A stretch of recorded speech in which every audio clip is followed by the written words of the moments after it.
আগেকার দিনে এভাবে ধান ঝাড়া হতো এবং ধান পরিষ্কার করা হতো।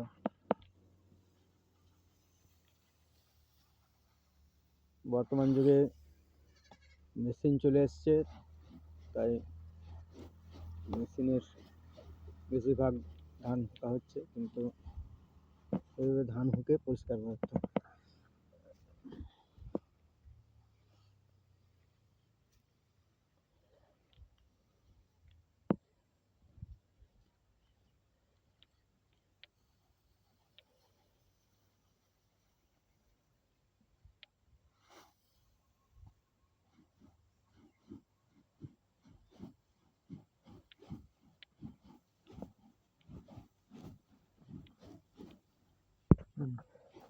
হ্যাঁ, আপনার নাম? মিঠু রায়।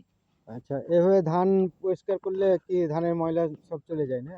হ্যাঁ, আচ্ছা, আর ধান কিসে করে করা হয়, ঝাড়া হচ্ছে? ইয়াতে ওই মেশিনে। এর আগে পাথরে ঠেঙা হচ্ছে নাকি? পাথর কিনছে। আচ্ছা।